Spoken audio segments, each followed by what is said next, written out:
नमस्कार मित्रों, आपका बहुत बहुत स्वागत है। आज की वीडियो में हम पितृपक्ष की कथा का श्रवण करेंगे।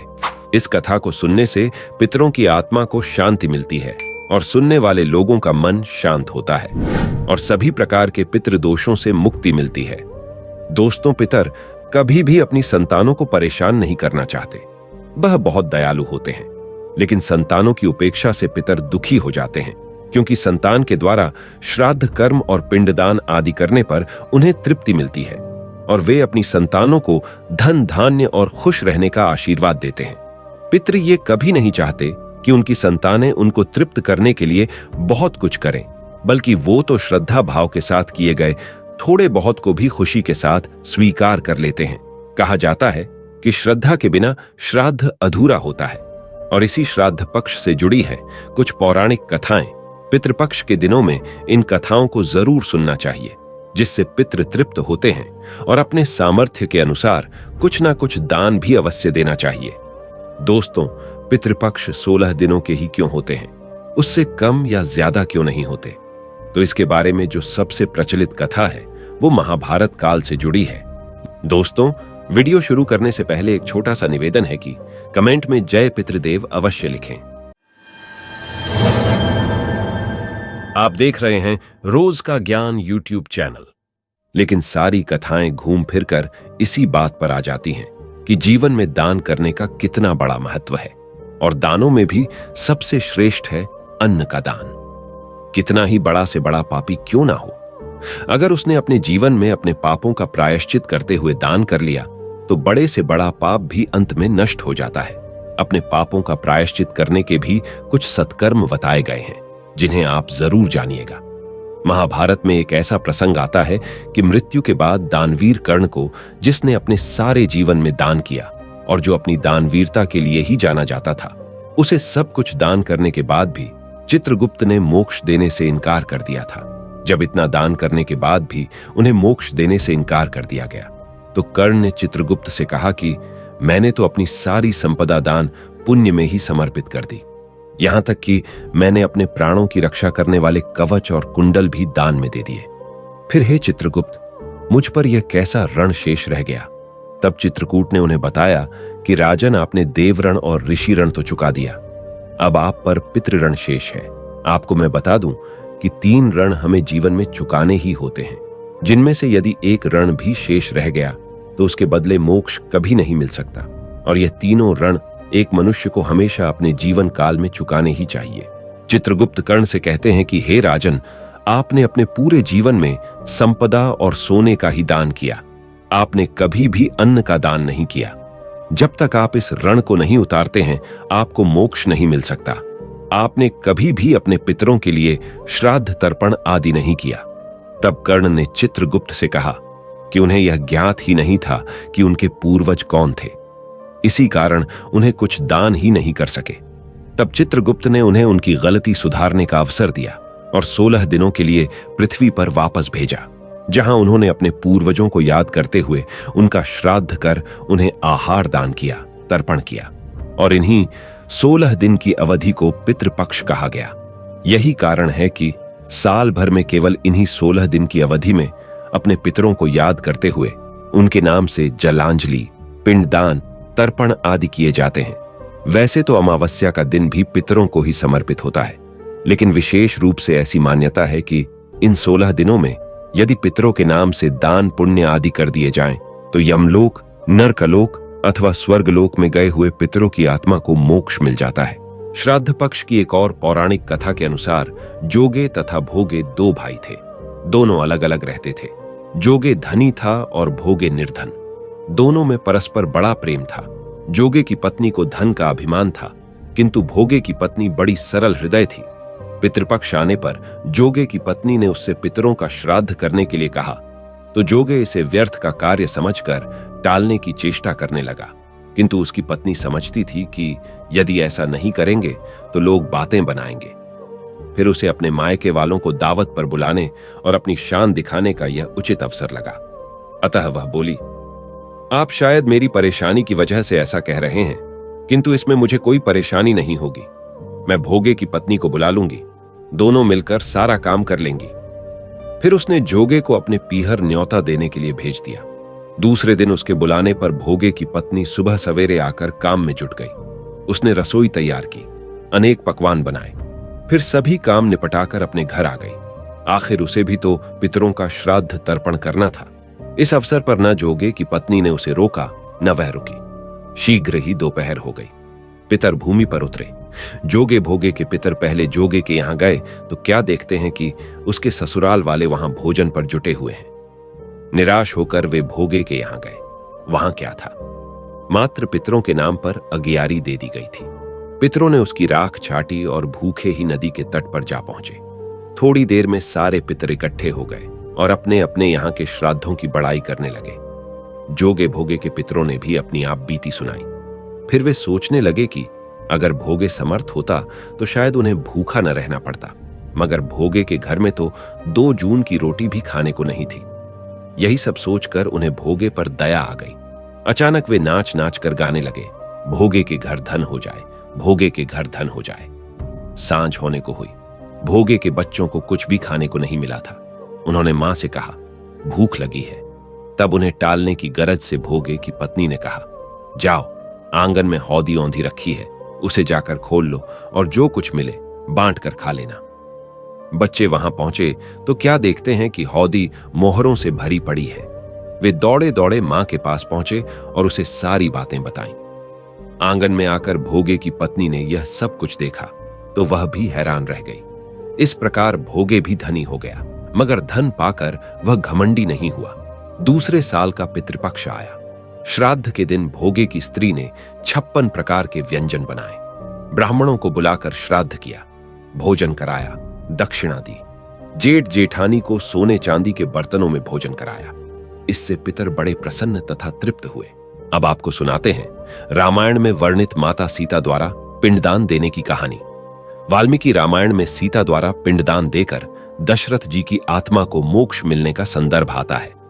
वनवास के दौरान भगवान राम, लक्ष्मण और सीता पितृपक्ष के दौरान श्राद्ध करने के लिए गया धाम पहुंचे। वहां श्राद्ध कर्म के लिए आवश्यक सामग्री जुटाने हेतु राम और लक्ष्मण नगर की ओर चल दिए।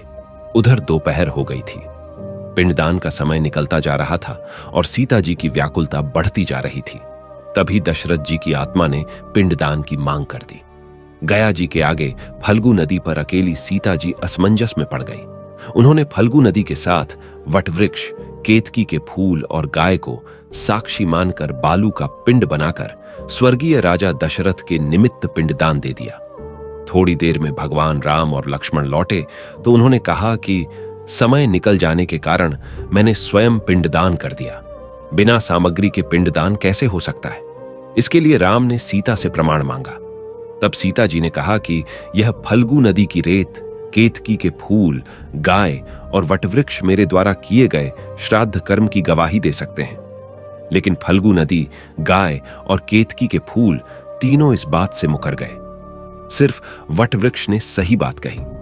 तब सीता जी ने दशरथ का ध्यान करके उनसे ही गवाही देने की प्रार्थना की। दशरथ जी ने सीता जी की प्रार्थना स्वीकार कर घोषणा की कि ऐन वक्त पर सीता ने ही मुझे पिंडदान दिया। इस पर राम आश्वस्त हुए, लेकिन तीनों गवाहों द्वारा झूठ बोलने पर सीता जी ने उनको क्रोधित होकर श्राप दिया कि फल्गु नदी, जा तू सिर्फ नाम की नदी रहेगी, तुझ में पानी नहीं रहेगा। इस कारण फल्गु नदी आज भी गया में सूखी रहती है। गाय को श्राप दिया कि तू पूज्य होकर भी लोगों का जूठा खाएगी, और केतकी के फूल को श्राप दिया कि तुझे पूजा में कभी नहीं चढ़ाया जाएगा।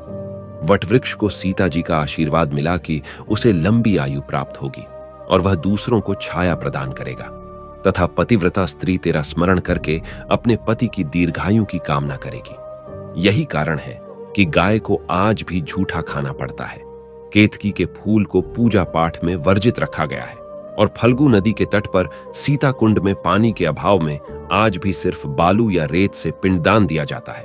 एक और पौराणिक कथा के अनुसार एक समय की बात है, 2 भाई बहन थे। दोनों का विवाह हो चुका था और दोनों के 2-2 बेटे थे। बहन विधवा हो चुकी थी और अपने भाई के घर में रहती थी। इस बात से उसकी भाभी बहुत नाराज रहती थी। ऐसे ही जब पितृपक्ष आया तो भाई बोला, मैं पितरों के तर्पण और पिंडदान के लिए गंगा जी जा रहा हूं। ऐसा कहकर वो गंगा जी के लिए चला गया। भाई के जाते ही भाभी ने बाहर खेत में नंद और उसके बच्चों के लिए झोपड़ी डलवा दी। अपने बच्चों के साथ वह झोपड़ी में रहने लगी। सुबह शाम भाई के घर जाकर घर का सारा काम कराती थी।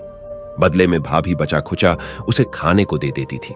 जब भी वह भाभी के घर से आती तो आटा छानने वाला कपड़ा अपने साथ ले आती थी। घर आकर उस आटे में सने कपड़े को पानी में घोलकर चूल्हे पर चढ़ाकर पकाकर बच्चों को देती और कहती, खीर है, खा लो। ऐसे ही समय बीतने लगा। एक बार भाभी ने उसे एक कपड़ा ले जाते देख लिया तो बोली, बाई जी, आटा छानने का कपड़ा कहां ले जा रही हो? इसे यहीं छोड़कर जाया करो। उसने वैसा ही किया। उस दिन भाभी ने उसे बचा खुचा भोजन भी नहीं दिया और बोली, कल आपकी मां का श्राद्ध है, बिना बुलाए तो आना मत। हाँ, आंगन में लगा ये पीपल का पेड़ अगर अपनी जगह से हिले तो आ जाना। ये सुनकर वो बेहद दुखी हुई और रोती रोती अपने घर चली गई। घर पहुंची तो बच्चे बोले, मां भूख लगी है, कुछ खाने को दो। वह बच्चों को बोली, बेटा आज हम सबका उपवास है, भूखे ही सो जाओ। अगले ही दिन बच्चे बोले, मामी ने कहा था कि आज नानी का श्राद्ध है, तो चलो वहां चलते हैं। तो वह बोली, बेटा मामी ने कहा था कि आंगन का पीपल का पेड़ अगर अपनी जगह से हिले तो आ जाना। तुम बताओ, कभी पेड़ हिलता है? पत्ते हिलते हैं, टहनियां हिलती है, कभी पेड़ को हिलते देखा है? उसने बच्चों को समझाया कि बिना बुलाए नहीं जाना चाहिए। शाम हुई तो उसके भतीजे आए और बोले, बुआ मां ने भोजन भेजा है। उसने देखा तो भोजन के नाम पर 2 सूखी रोटियों के ऊपर थोड़े से चावल रखे थे। यह देखकर उसे बहुत क्रोध आया और अपने बच्चों से बोली, इसे झोपड़ी के ऊपर फेंक दो। और वह भूखे ही अपने बच्चों को लेकर सो गईं। सारी रात गंगा मां को याद करती रहीं और बोली, हे मां गंगा, मेरे भाई की रक्षा करना, वो हमारी रक्षा करेगा। अगले दिन भाभी आई और बोली, बाई जी, कल तुम्हारे पिता का श्राद्ध है, बिना बुलाए आना मत, लेकिन आंगन का पीपल का पेड़ हिले तो आ जाना। अगले दिन भी वे भाभी के घर भोजन के लिए नहीं गईं। शाम को फिर उसके भतीजे आए और 2 सूखी रोटियां चावल के साथ दे गए। उसने फिर वह रोटी और चावल झोपड़ी के ऊपर फिकवा दिए और भूखे ही बच्चों को लेकर सो गई और सारी रात रोती रही। मां गंगा से प्रार्थना करती रही। इसी तरह पितृपक्ष के 16 दिन बीत गए और उसका भाई वापस आया तो उसने देखा उसके घर के आंगन में कीचड़ ही कीचड़ भरा है। वो अपनी पत्नी से पूछने लगा, ये कैसा कीचड़ है? मेरी बहन और भांजे कहां हैं? तो उसकी पत्नी बोली, श्राद्ध के पूरे 16 दिनों तक मैंने तुम्हारी बहन और भांजों के पैर कच्चे दूध से धोए हैं, इसलिए यहां कीचड़ हो रहा है। तुम्हारे पीछे से मैंने उनकी खूब सेवा करी, खीर पूड़ी खिलाई, फिर भी वो मुझसे नाराज होकर खेत में झोपड़ी डालकर रह रही है। भाई खेत पर पहुंचा तो वह देखता है कि वहां कोई झोपड़ी नहीं थी। वहां एक आलीशान महल बना हुआ था जिसके आंगन में उसके भतीजे खेल रहे थे। उसने जाकर अपनी बहन से कहा, बहन ये सब क्या है? तब उसने अपने भाई को सारी बात बताई और बोली, भाई जो तेरे आंगन में कीचड़ है वो कच्चे दूध से नहीं बल्कि भाभी के व्यवहार से, जो मैं दिन रात रोती थी, उन आंसुओं का कीचड़ है। माता पिता के श्राद्ध पर भाभी ने कहा, पीपल का पेड़ हिले तो आ जाना, बिना बुलाए मत आना। पीपल का पेड़ हिला नहीं तो हम गए नहीं और शाम को उन्होंने 2 रोटी और चावल भिजवाए, जिससे गुस्से में मैंने झोपड़ी के ऊपर फेंक दिया। माता पिता के आशीर्वाद तेरे साथ और गंगा मियां की कृपा से ये सूखी रोटियां सोने में और चावल हीरे मोतियों में बदल गई, जिसके प्रभाव से ये सब हुआ है। भाई ने अपनी बहन से अपनी पत्नी की गलती की माफी मांगी और घर चलने को कहा। तब बहन बोली, भाई गंगा मैया ने तेरी रक्षा करी, तू हमारी रक्षा करेगा, लेकिन अब हम यहीं रहेंगे।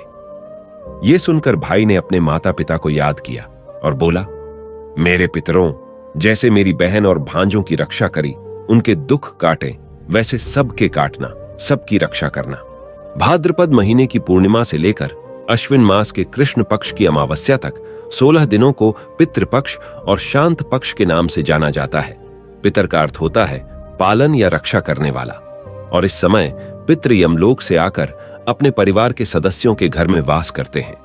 इन 16 दिनों में अपना अपना भाग लेकर पितृ ब्रह्मांडी ऊर्जा के साथ वापस चले जाते हैं।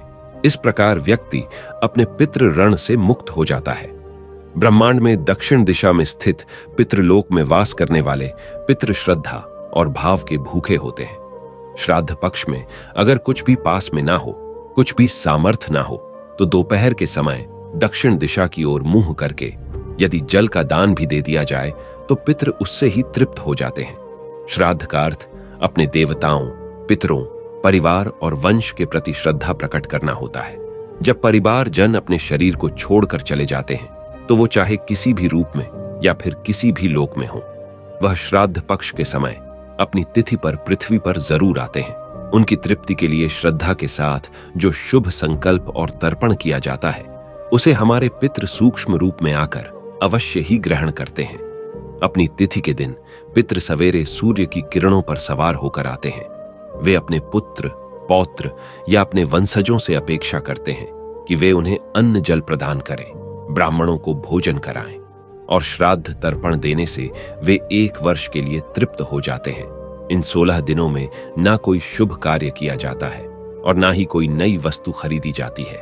पितरों की शांति के लिए वैसे तो श्राद्ध पक्ष में पिंड दान, जल तर्पण आदि किए जाते हैं, लेकिन इन 16 दिनों में नियमित रूप से भागवत कथा का श्रवण करने, भगवत गीता का पाठ करने, गरुड़ पुराण की कथाएं पढ़ने और सुनने से भी पितरों की आत्मा को मोक्ष मिल जाता है। पितरों के नाम से कुछ ना कुछ दान अवश्य करें। अगर यह कथाएं पसंद आई हों तो अपना प्यार इन कथाओं को भी जरूर दीजिएगा और अपने बंधु बांधवों के साथ साझा जरूर करिएगा। यह वीडियो और कथाएं आपको अच्छी लगी हो तो वीडियो को लाइक और चैनल को सब्सक्राइब करना मत भूलिएगा। मिलते हैं अगले वीडियो में, तब तक के लिए जय श्री राम।